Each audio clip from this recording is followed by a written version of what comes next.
Stress, anxiety, and depression are skyrocketing among children and teens, and Cook Children's healthcare system is on a mission to bring these topics into the light. I'm Winnie King. And I'm Dr. Kristen Perch. If you have kiddos in the room, now is the time to put on those headphones. Some of the topics we'll be discussing will not be suited for young ears. This is Raising Joy.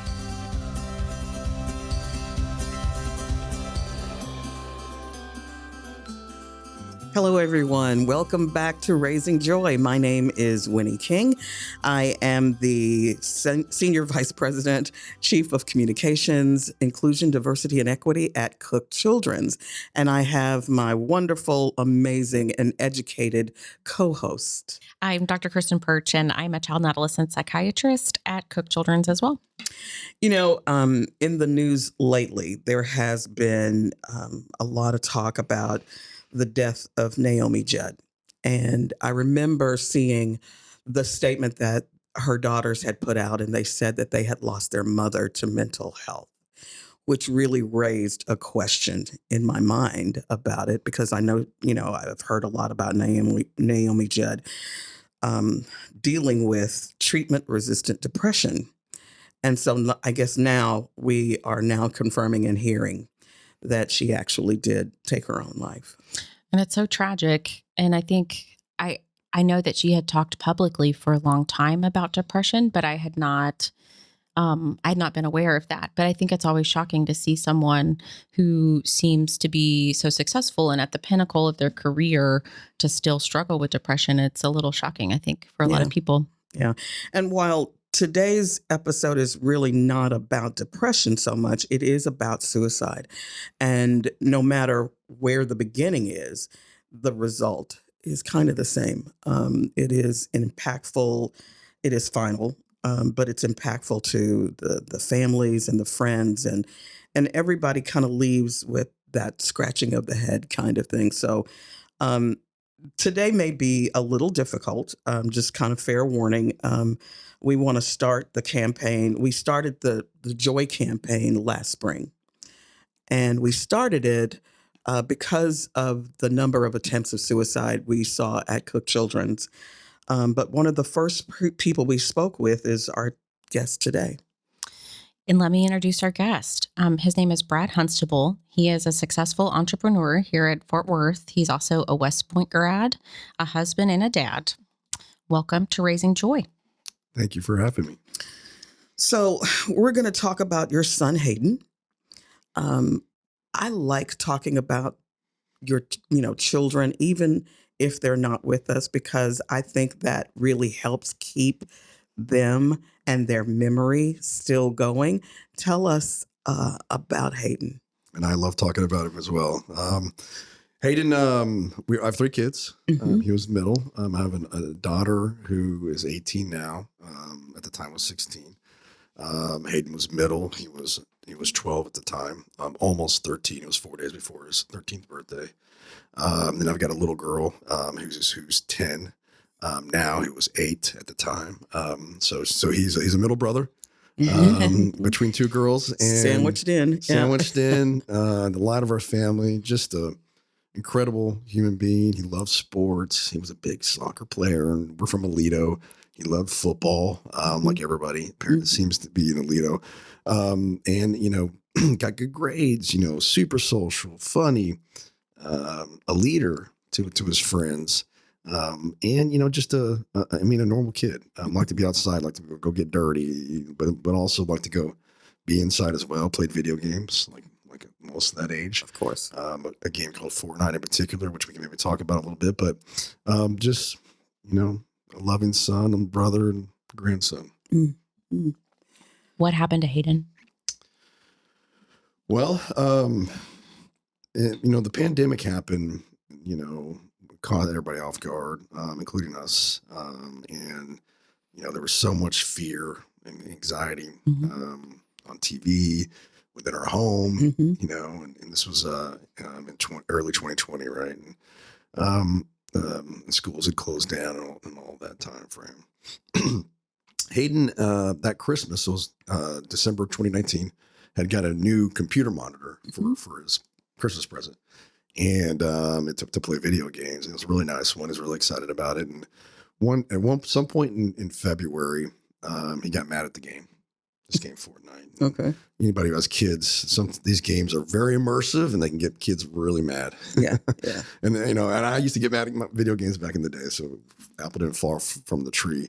But he threw his controller down in anger, and it bounced up and hit the computer monitor. It's an LCD monitor, which you can break those fairly easily. Yeah. And broke the monitor. And came down and told me. I was like, dude, oh, man, you just get that for Christmas, what were you thinking? You can't get mad at video games. That whole conversation. I said, well, you're going to learn lessons. I'm sorry, you're not getting another one. That was the message. And then that was February of 2020. And then the lockdown happens. And then school closings happen. And there was nothing else for him to do. His only connection to his friends was playing video games. The boys, especially at that time. Yeah, it was video games.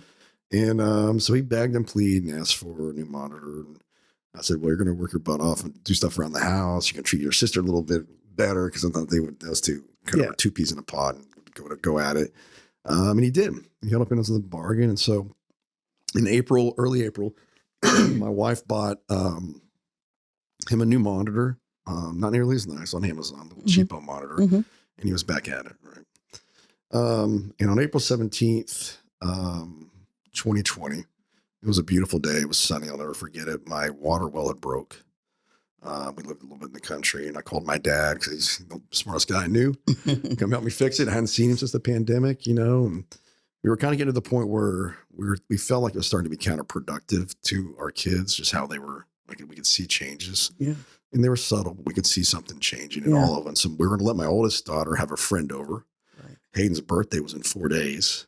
And we said, you can't have a birthday party because of the pandemic, but if a parent will allow it, we'll let you have one friend over. Right. And he knew what he was going to get. He was going to get a little video game controller. And him and my dad fixed the well. We gave him a job. It was 3-4 hours, all of us together. I was supposed to go get haircuts later that day, because he was getting shaggy and I was getting shaggy. At my office, I brought a barber. I was going to bring a barber in. And they were going to cut everybody's hair that were still working on the manufacturing line at the place. And went inside and kissed him on the head. I'll never forget it. He was right below me. I put my head down. I kissed his hair. Tell me he loved him. It was just some kind of just random hug, which was really neat. I had to take a phone call and went inside, took the phone call. My dad left. He said bye to him, and he left, and Hayden went upstairs. During that moment, so I took the phone call, and I came walking out of the office, and my 8-year-old daughter came down the stairs and said, Hayden hung himself. She saw him. Yeah. And I ran upstairs. I was like, what?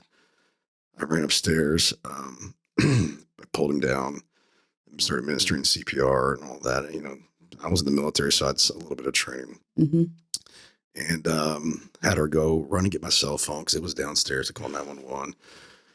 I happened to have a AED in the house, which most people don't, but I bought one.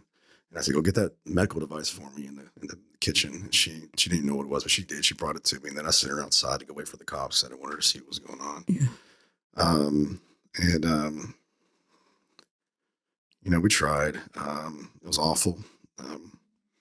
I wished it on nobody. What I witnessed and saw and experienced, it was truly, truly awful. And we took in the cooks, and they did the best they could, but it had been a little too long, and it was a 30-minute window. The kicker was, I was in my office. It was right above my head. Right.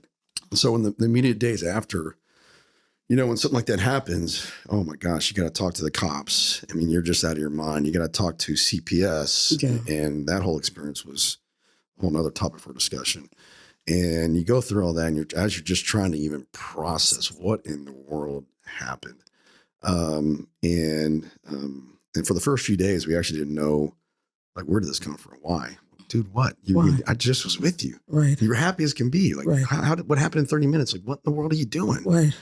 And he had rudimentary, we'll get into graphic detail, but kind of set up a bunch of toys and stood on it and did it. And so So it was awful for those first few days. And then we started kind of piecing some of the puzzle together. My daughter didn't want to talk about it initially, and we didn't want to press it. But we found out he had broke his monitor again. And then that.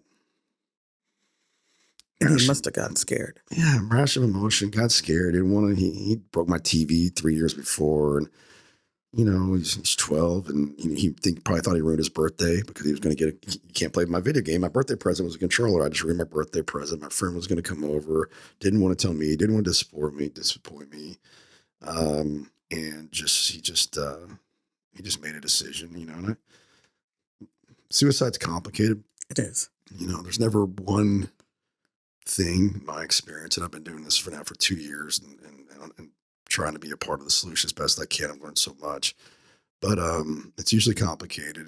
And in his case, it appears to be impulsive. So when you look at youth suicide, about 50% of youth suicide has a previous medical diagnosis. About 50% do not. That's about what the stats are. And when you look at youth suicide, which for 10 to 14-year-olds, the second leading cause of death in America, which is just awful.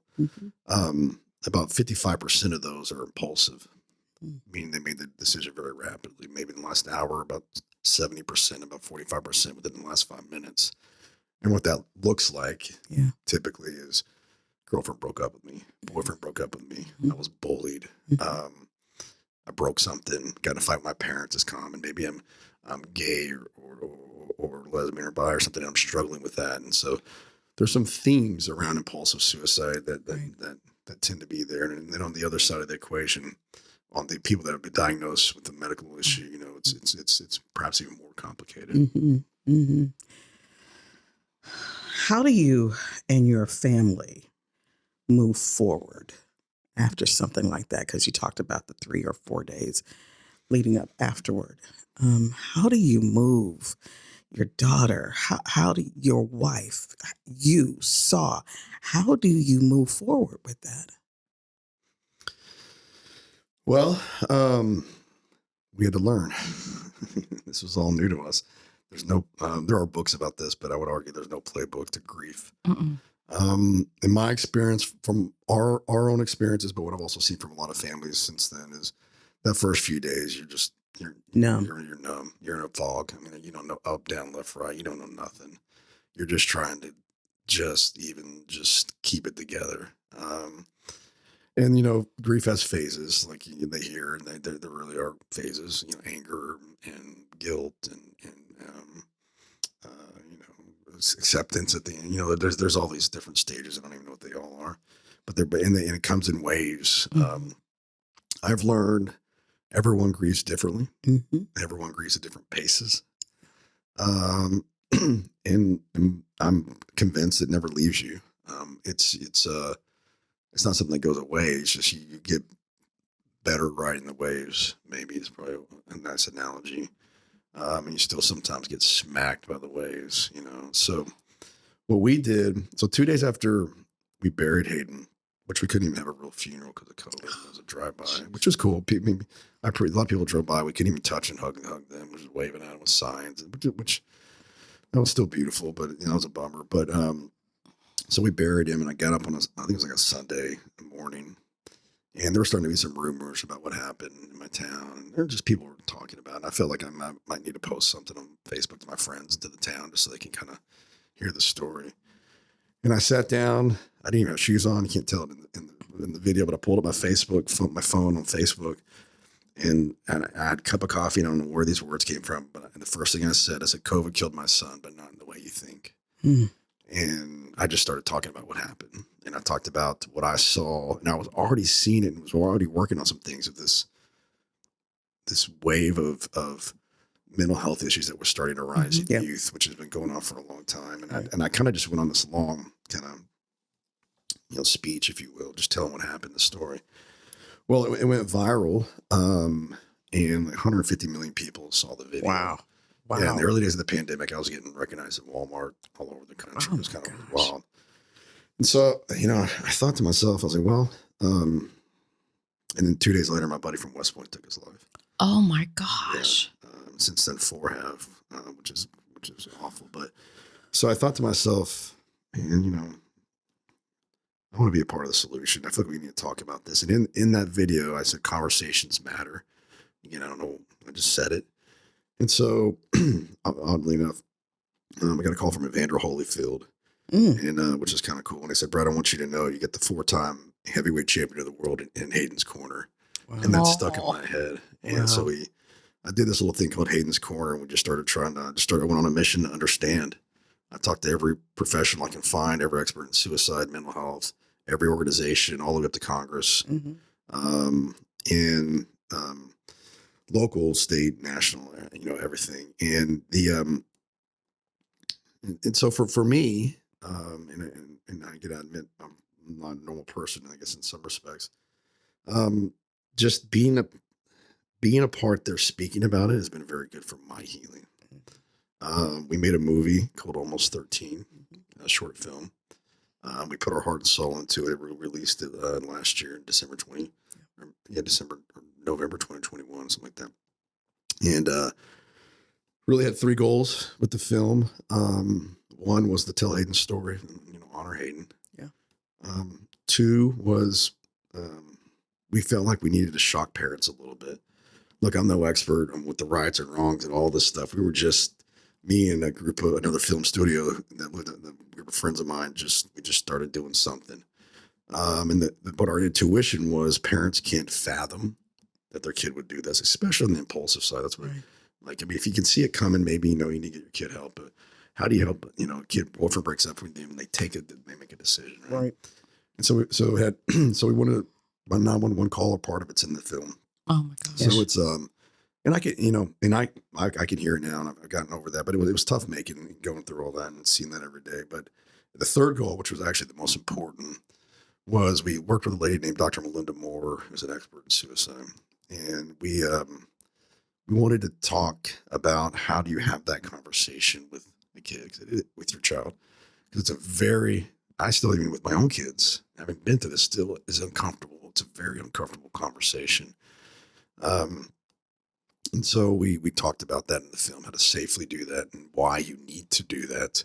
And to me, it's the first step, even if your kid has never said it, it's the first step in making sure your kid, doesn't do it. Yeah, absolutely. I mean, I guess I really do relate to you because I heal by doing as well. And so I really do understand. And I'm always so inspired, but that doesn't even really, that's not even the right word. But I don't know. It's just so inspirational that someone would live a parent's absolute worst nightmare and then try to help other people avoid that same thing. And I appreciate your willingness to be open. And I'm sure it's not easy to talk about, but I'm so glad you're having these conversations because I think it's especially hard for men to talk about these kinds of things and dads.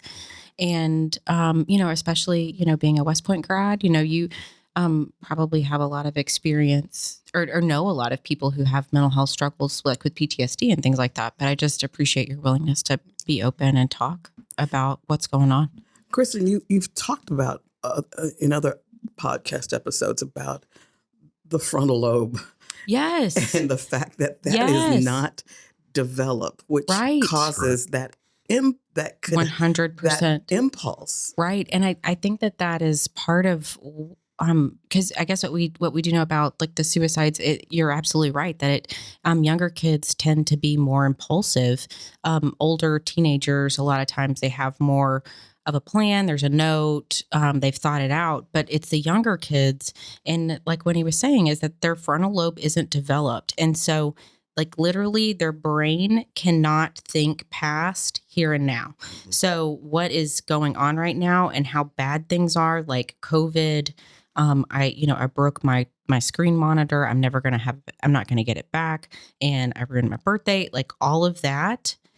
It sounds trivial to us, but that's a kid's entire world, especially in the middle of the pandemic. And so it's hard for us to really wrap our brains around it, but we have a fully developed frontal lobe. He didn't.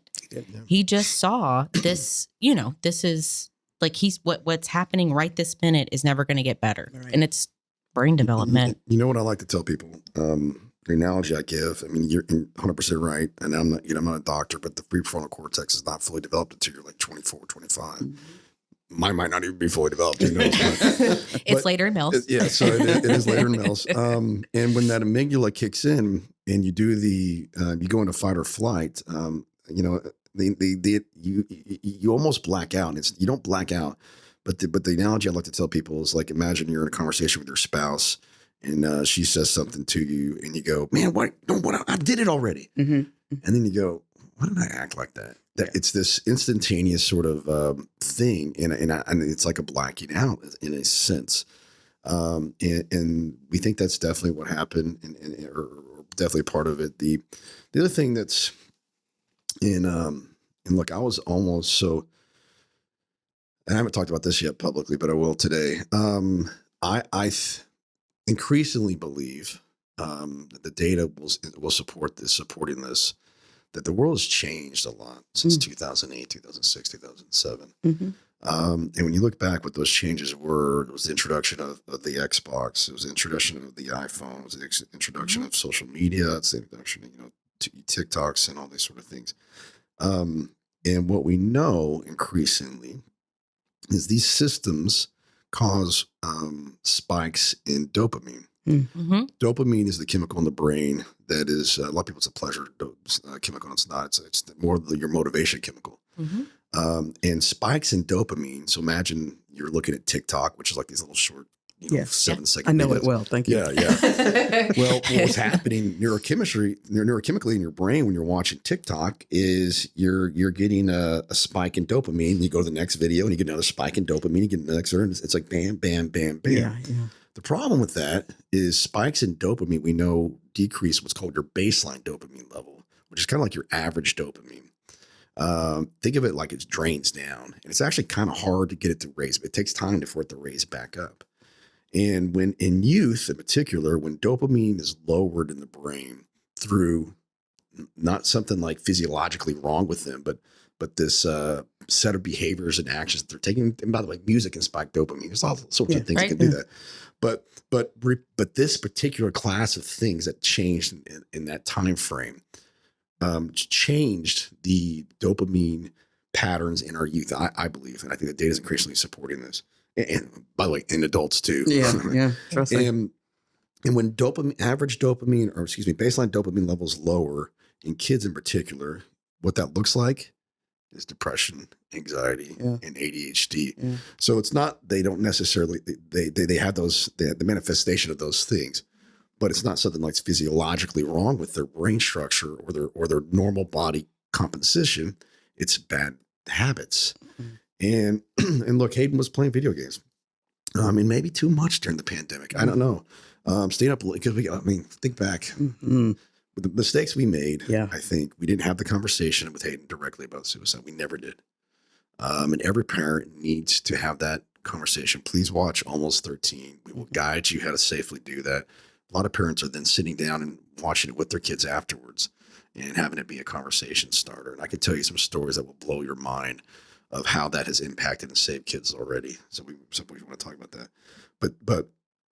But two, we've got to think about the right balance for some of these new things that have entered our lives. There's a massive sociological experiment happening across the globe that the effects we don't understand yet, and they will only manifest itself over the next decades. And I'm not sure they're all good. Yeah. Combine that with the fear of COVID and a trigger, in his case, breaking them, and you get tragedy. Yeah. Absolutely. And I think it's important, though, to have that conversation, what you were saying about video games, because I know in my patients, if I talk to most teenagers, 12 to 17, what are you going to do this summer? Well, I'm going to play on my Oculus and I'm going, and I'm like, hey, you get a break from school. That sounds great. I was like, but you got to kind of keep it balanced. Like, you actually need some in-person human interaction. You need sunshine. You need exercise. Like, those are the things that we know that balance those things out. But I agree with you that I think it's smart. Hard, but it's hard because then it's like when you pull it away, then they react very negatively. Yes. But you know what? When you pull it away, what they're reacting like? an addict. Addict. Yes. They do. And They so do. and we Yes. also know now when you look at when they do MRI scans on during these sort of situations, the neurochemistry looks very similar to crack cocaine. It does. And that's scary. And these companies have people on staff that are trained psychologists or the algorithms, which our kids don't stand a chance against the algorithms, to get engagement. I'm putting air quotes up, engagement. You know what engagement means? We gave you a dopamine hit. Yeah. And this is what I hadn't talked about publicly yet. I had a 82-page filing. I was going to sue Fortnite and all these guys. Not that I wanted money, but I knew they're not doing enough, and I wanted policy change. Ultimately, in the very last day, we just hit the 2-year mark, which had a 2-year statute of limitations. I decided not to. I didn't want to put my family to, we just didn't have it in us. But something must change. And I'm not anti-video games. There's beauty. There's light and dark to everything. Right. Yeah. And so what's that right balance? I don't know the answer to that, but I think we haven't found it yet, is my sense. I agree with you on that 100%. I had a son. I have a son, and when he was younger, it was Warcraft, World of War. Yeah, World of Warcraft. Wow. That's that the devil. I've said it before. I've said it again. He was addicted. He was absolutely addicted. And you're right. When you take it away, that response was vicious. It was, how dare you? But Sweet Pea, we need to do something different because this is not working for mama. Yeah. It's just not working for me. But, they've done the scans of kids that have been, have video game addiction is now actually a real classification, right? But they've done the scans of these kids who even not even addicted in that sense, just played a lot. And what have found, which is wild to me, it takes weeks, maybe a month, for brain neurochemistry to return to its back to its baseline. And that's why my daughters go to summer camp where they can't take a phone for a week. They hate, even when I set my phone down, I'm kind of like, I need my phone. But they break that addiction. You see this glowing kid when they come back from this because they haven't been around, partially because they haven't been around these games. Right? Yeah. So. It's really different. I know you said earlier that, there was not a whole lot that was off the table, but when you were talking about grieving and the different pace at grieving, you grieved differently and at a different pace than your wife. How does that, because I just know that hurts, harms. How did that impact your marriage? And how do you guys handle that? Yeah, it is so hard. The fundamental problem is, how do you heal yourself while you're trying to take care of other people and help them heal as well? Mm-hmm. It's very difficult to do. In our case, we're at different speeds. She's not one to come and talk about these things necessarily. She's just a different personality. It's not her thing. So that's caused a lot of challenges, without a doubt. And the only thing I can say is, once you know that, if you know that piece of information, that allows you to sort of take a step back and hopefully, again, control that amygdala in your brain and hopefully show a tremendous amount of grace. And I'm not sitting here saying I've been perfect at it by any means. But when someone has their moment or reaction, which might be different than your reaction, or they're mean to you in a sense, or I'm mean to her or something, is, hurting people, right? And so they're just hurting. And so when you so you got to start with that knowledge and that incredible amount of empathy. Yeah.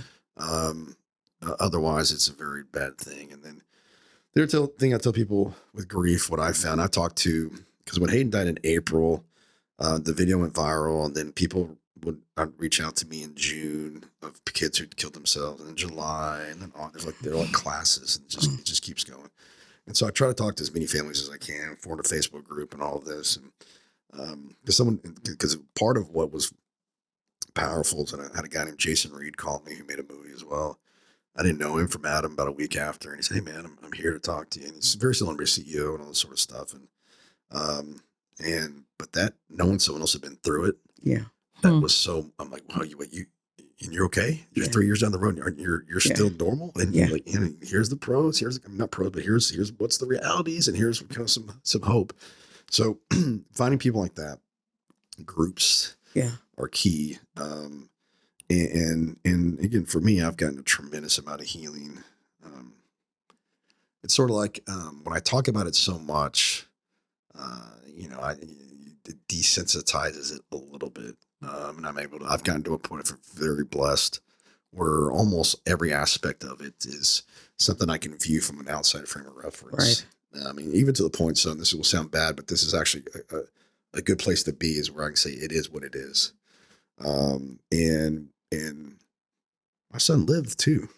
Yes. We lose sight of that. I mean, he did. Yes. If I could choose between 12 great years with Hayden or 0, choice is easy. Yeah. Choice is the easiest thing in the world.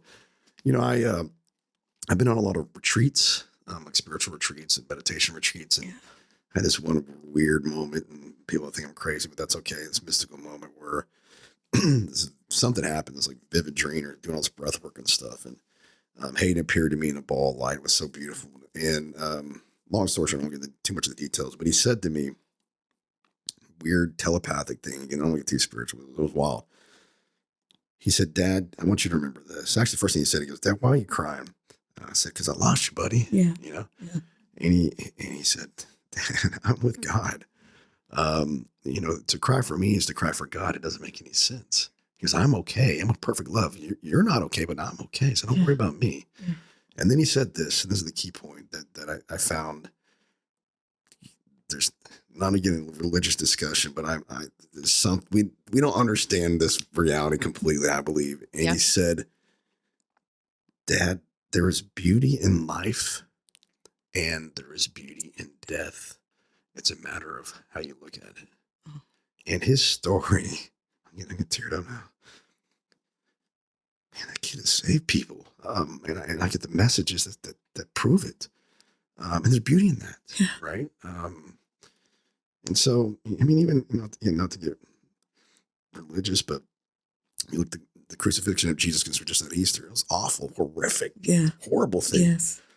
But from a different perspective, 3 days later, it may be one of the most incredible things that ever happened in this world. So that I try to keep that in mind, because there's beauty in it all. You just have to see it, and that's tough during grief, but you'll get there. And when I tell parents, and I've been very fortunate to be at this, one day when you look at the picture of your son or daughter and the tears flow, know that one day it'll turn to a smile.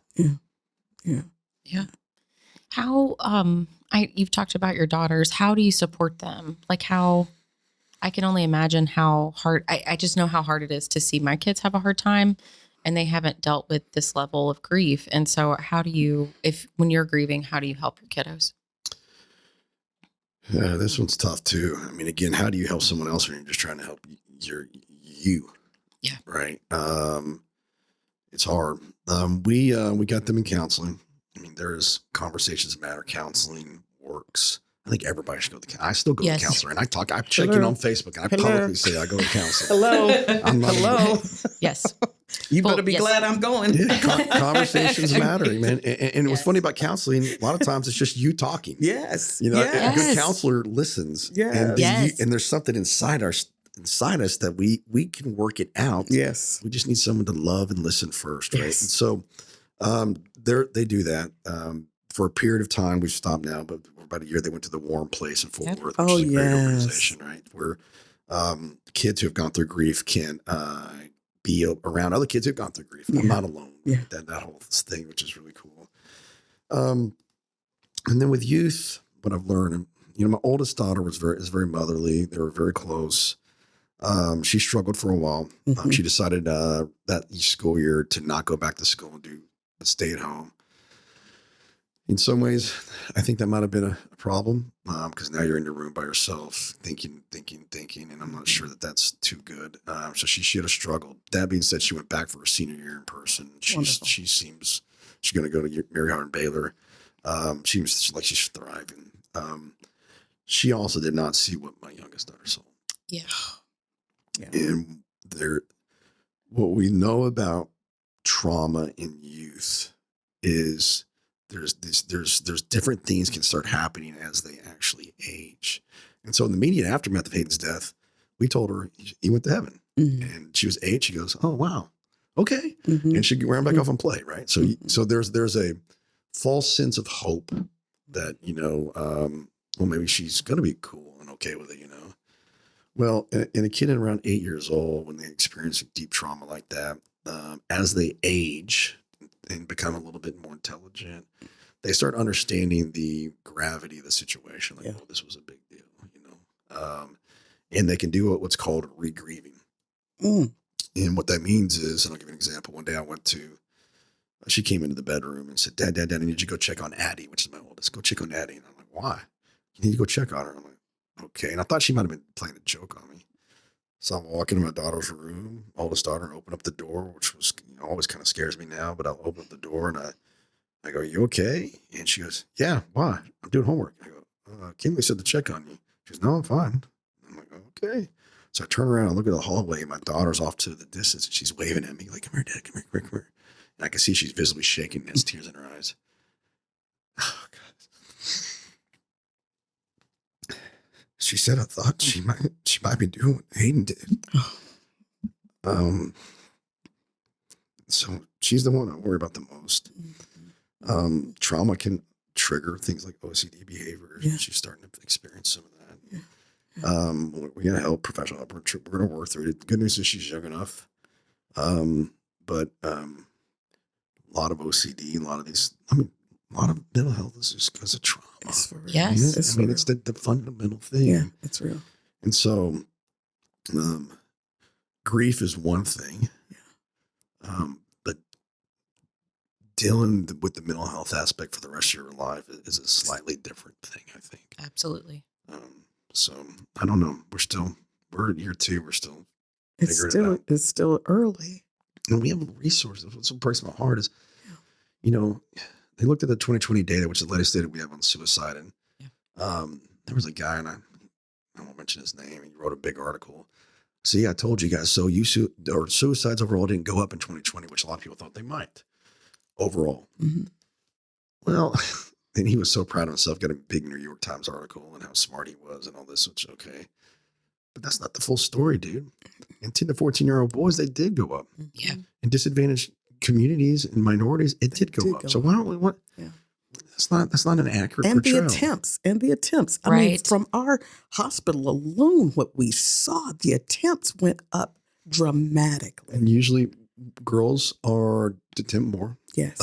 Boys tend to be more lethal. Yes. For every one attempt, there's usually 20. I mean, for every one successful, there's 20 attempts. Mm-hmm. That's like the stat. I think it's something like that. Yep. And it's just shocking. And I'll tell you one last. I think I'm talking too much, but you're doing great. No, thank you. I got a message from in some of these, the ones that made it. We're talking about a real thin line where this could have gone in direction. Yeah. I got a letter after my video went viral from a guy I didn't know him out of California. And he said, "Brad, hey, I want you to know, first off, sorry for your loss and my condolences and all that. But I want you to know, because of your video, I decided to sit down and talk to my 16-year-old daughter." Mm. She told me she's been cutting herself and had attempted suicide. And I had no idea when she was depressed. But because of you, now we're talking. I'm getting her help. So thank you so much for what you did and taking your tragedy. Because now we're in a better place. And I said, "Man, great, that's fantastic." I was very happy about that. He writes me a couple months later, and he says, "Brad, I got to tell you something. My daughter tried to kill herself. Yeah. She's in the hospital. She's in a full coma, full organ failure. She's in the ICU. She's unconscious for the last 4 days. They don't think she's going to make it." And I just was like, "Oh my God." So I prayed to God, prayed to heaven, prayed to my son to go talk to somebody up there, which is easy, go snag on somebody. And the beauty of it is through whatever, the miracle of modern medicine, she made it. That's physically full recovery. She got a long road ahead.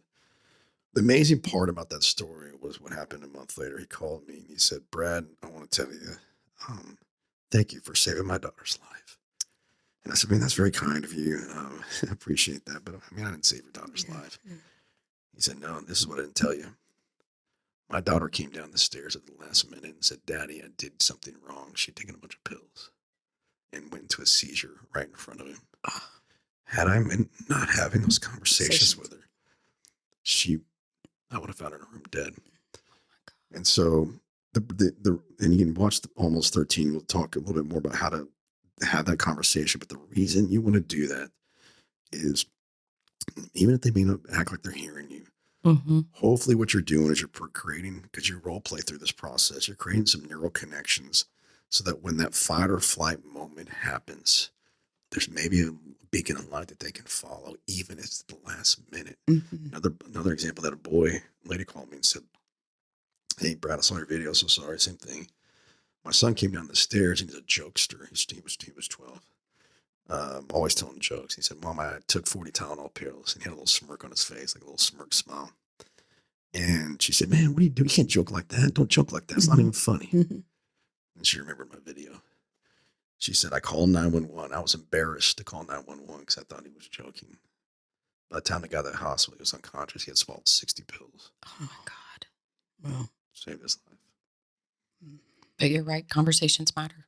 Like, you're absolutely right. And you're dead on the neuroscience of creating those neural pathways, because like you're saying, whenever the amygdala fires and you're in fight or flight, you're not thinking logically at all. Like, your body is reacting the same as if a tiger just appeared ahead of you. And, the tiger in real life is, something that's totally fixable, but it's hard to see whenever you're not thinking logically. But you're absolutely right. Lay that groundwork, plant those seeds, open the door, like, have the conversation, even if it's uncomfortable. Yeah. And I forgot to mention this earlier on in terms of grief too, for anybody. I mean, look, people say it's so horrible that you lost your kid. I can't even, that's the worst kind of pain. Maybe there's something to that. I don't know. But pain is pain. Mental health, suffering is suffering. No, first of all, no one wants to die. No. The data is clear. No one wants to die. They want to escape pain. Yeah. Yep. And actually, if you talk to suicide survivors, many of them, and I've talked to many, a guy who jumped off the Golden Gate Bridge, Kevin Hines, kind of a good friend of mine, and survived. He said, the second I let go, I didn't want to die. But if you do it, you get that. There's situations you get yourself into where there's no turning back. Right. You can't put the bullet back in the gun, to use the phrase.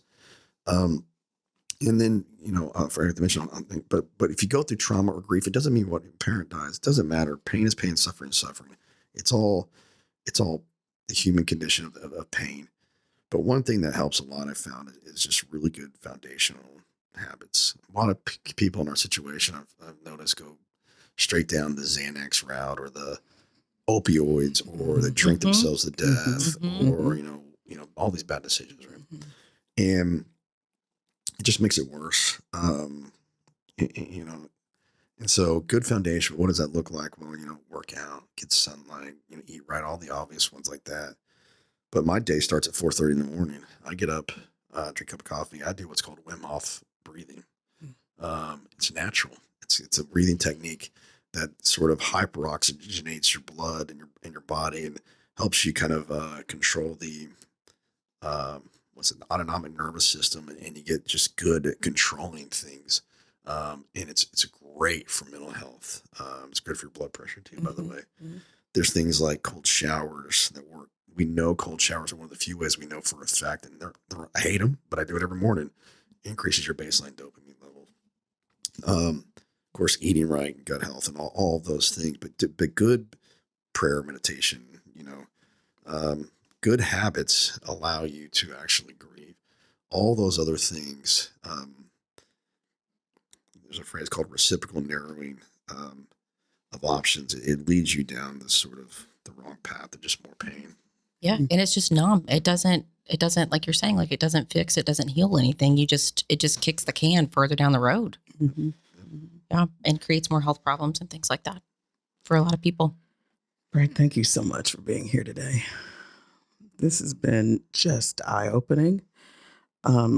Probably could have gone another 20 minutes, but we'll have you back and you can tell us more about how we can honor. I do want to ask you that. How can we honor Hayden? When Hayden first died, because I had a previous company that actually called Ustream. We did live streaming, things like this. I sold it. So I did a lot of TV, did a lot of press back in the day. And so I kind of know that world. And so my first instinct was go shout to the world. And there's an element where I'm glad I did. I was on the front page of New York Times. We had People magazine, 4-page spreads. I was on TV. I was on every major TV in the world, every outlet, scream for the rooftop, if you will, just kind of warning parents. And, that's great. But that also, you can never get to infinity of that conversation to get to everybody that you got to get to. And so I've been thinking a lot, the way we honor my son, I think, is the reverse of that. It's one-on-one conversations with people that are hurting. There's a beautiful book called The Instruments of the Holy Redeemer, and they talk about the counseling process that actually works. And it's love somebody first, listen, then speak, and then act. And, conversations matter. The way we solve this, everybody can be at least a first level counselor to somebody. And you don't have to do it. You don't have to have all the science. You don't have to do, all the techniques. You don't need cognitive behavioral therapy and MRD expert or nothing. You know what you do? You love somebody. I love you unconditionally, and you listen. And that conversation, I think, would solve a lot of problems in this world of people acting more like that. And it's hard in this fast-paced capitalistic iPhone society. Yeah. We're missing that. Yeah. We miss the connection. We do. Absolutely. Again, thank you so much for being here. We are in awe of your strength and what you bring to the table and how you have tried to be part of the solution. We wish you and your family well. Really do. And if you'd like to learn more, you can follow Hayden's Corner on social media. Visit haydenscorner.org. And if you or anyone you know who's struggling with suicidal thoughts, please call the Suicide Prevention Hotline at 1-800-273-8255 or text HOME to 741-741. And remember, just breathe. Open up. You matter.